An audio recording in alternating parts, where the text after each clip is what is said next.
Mhm. ah, asking for an authority. Mhm. It's contra, siyempre, Oo. dapat mayroong unang investigation regarding that matter. Mga kaso nga na ini-elevate sa amin na Mhm. hindi sila satisfied sa decision ng Sangguniang Bayan, ini-elevate po sa Sangguniang Lalawigan. So, Mhm. maibabato uli yun sa Committee on Justice. Oo. Uh, Review. Preliminary, mag-research kami kung anong mga sinabit nilang papeles. So, medyo talaga mabigat-bigat. So, Mhm. di kagaya ng panahon, the last term, where the former board member Vergara, Chairman of Justice, wala pong masyadong Mhm. masyadong ang panahon noon, wala alam masyadong kaso. Mhm. Medyo ngayon napakarami na kaming Sangguniang Bayan. Mga more or less, ilan po sa mga halid yan sa SB, na mga dinudulog sa SP?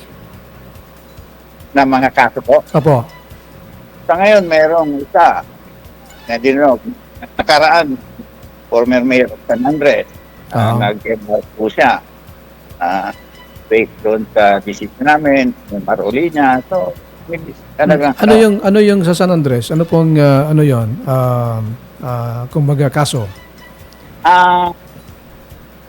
Doon kay former mayor, nagsampa ang kaso doon sa dalawang nag-assume as acting mayor and acting vice governor, acting mayor of San Andres.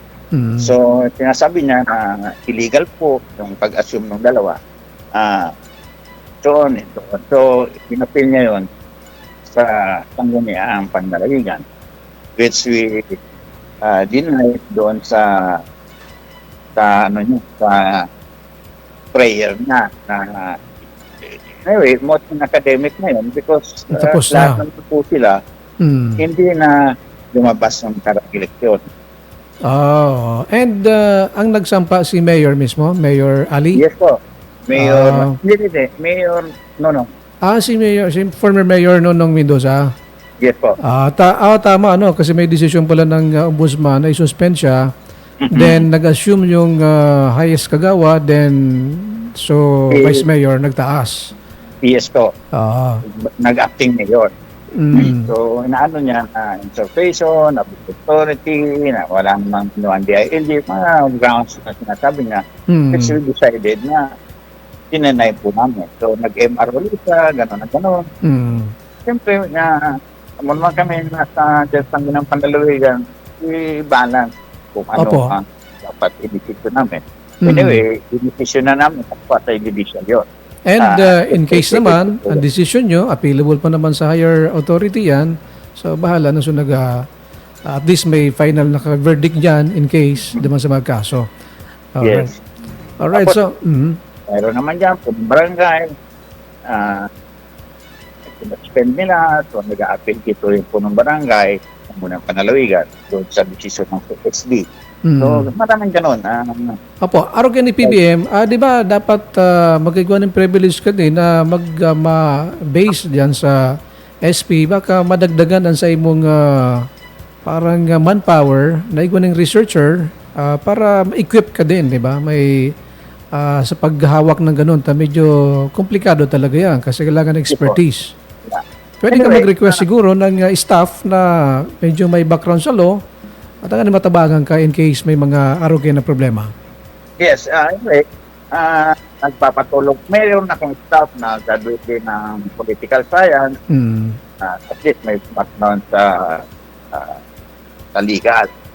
So, nagpapatulong ako kay Secretary Atty. Gilbert Suarez. Nandiyan naman si Atty. Suarez Anyway, gusto ko lang sanang turuin kit. Para sabi ko, baka mayroong mas effective sa akin. Yes. The Vice Governor, once na hearing case ako, pinunahan ko na. Naman sabi nila, kapituko.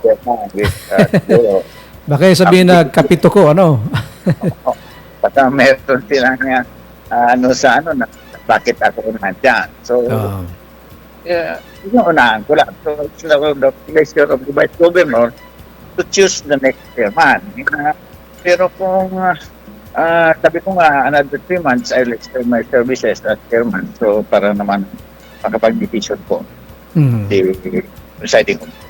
Apo, maganda yon. At least, kumbaga, nagpapakatotoo ka lang kasi, and then of course, at least nag-gauge mo niya na talagang gusto pa sa imo. Kung mga miyembro mo, then the whole SP now.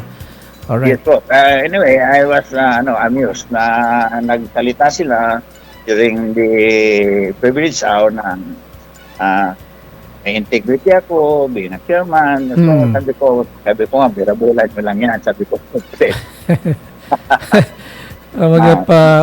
Consuelo de Bobo. Pero, siyempre, nasa record naman yan kasi hindi naman bulag yung mga kasamahan mo dyan na hindi nakita yung performance mo. Alright. Anyway, hindi naman ako very subjective.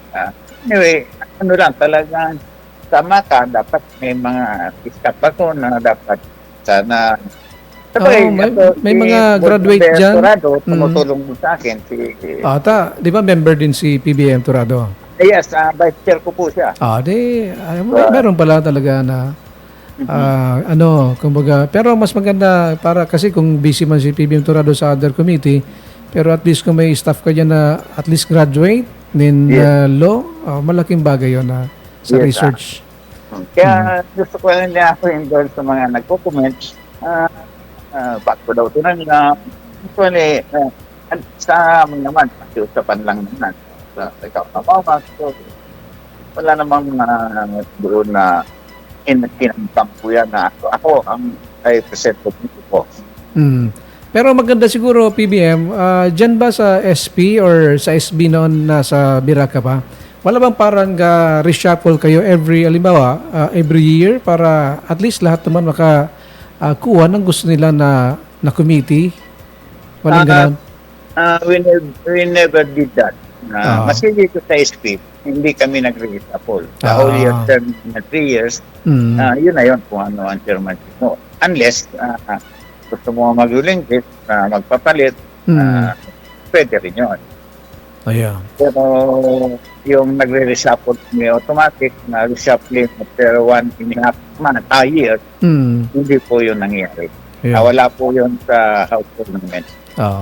And pero pwedeng gawin yan, kung talagang gusto nila pwedeng gawin para mabigyan ng chance yung bawat isa na makahawak ng committee. Mag-motion lang halimbawa ang isang board member, motion that we have to reshuffling of chairmanship, pwede po yan. Alright, another one.